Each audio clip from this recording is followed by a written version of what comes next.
না, আসলে আমরা প্রফেশনাল আর্টিস্ট, সো এই লুকটা বিভিন্নভাবে ক্রিয়েট করতে হয়। আহ, এটা আসলে রেগুলার, এটা পার্ট অফ ওয়ার্ক। এই প্রোগ্রামটা অনেক প্রেস্টিজিয়াস একটা প্রোগ্রাম, সো এখানে যখনই আমাদেরকে বলে, আমাদেরকে অবশ্যই সকল আর্টিস্টকে বলবো এবং ব্যক্তিগতভাবে যখন আমাকেও বলা হয়, তখন আসলে ভালো লাগাটা দ্বিগুণ হয়ে যায়।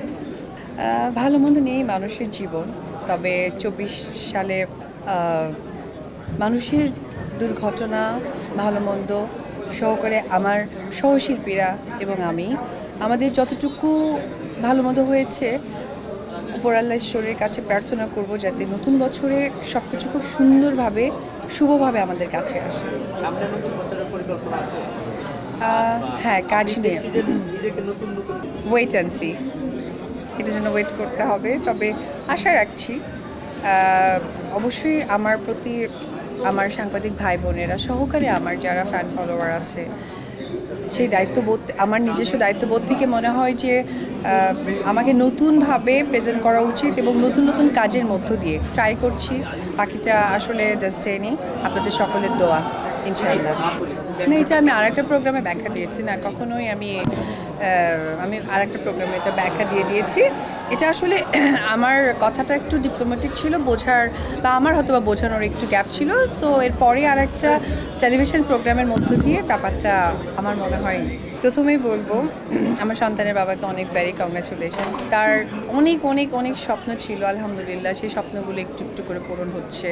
ইন্ডাস্ট্রি নিয়েছিল, তারপর আমি যেহেতু শাহরুখ খানকে অনেক পছন্দ করি, আইপিএল শাহরুখ খানের একটা টিম, তো এই বিষয়গুলো নিয়ে আমরা অনেক সময় আলোচনা করতাম। আজকে তার ঢাকা ক্যাপিটালস তার টিম, আমার আমার জাস্ট কি বলবো, অনেক অনেক বেশি গর্বে মনটা ভরে যায়, ভেরি প্রাউড ফিল করি তাকে নিয়ে। আর ভেরি কংগ্রাচুলেশন তার টিমের জন্য, এবং ইনশাআল্লাহ তার টিমটা যেন জিতে যায়, এটাই প্রে থাকবে। এখনো আছি, এখনো আছি। না, এখনো আছি। আপনারা সকলে জানেন আমার একটা ফ্র্যাঞ্চাইজি স্টোর আছে, এখনো আছি। না থাকার কিছু নেই তো।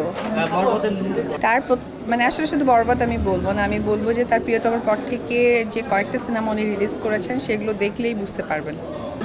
আমি একটু আগেই বললাম যে সে যে স্বপ্নগুলো দেখতেন সেটা একটু একটু করে পূরণ হচ্ছে, এবং আমিও মন থেকে দোয়া করি যে তার প্রত্যেকটা স্বপ্ন যেন উপরওয়ালা এবং আপনারা যারা ফ্যান ফলোয়ার এবং আপনারা যারা সাংবাদিক ভাইরা সব সময় তাকে সাপোর্ট দিয়ে এসেছে, তার ভালো মন্দ সময় থেকে এই সাপোর্টটা দিয়ে যাবেন, উনি স্বপ্ন দেখান এবং স্বপ্ন বাস্তবায়ন করেন।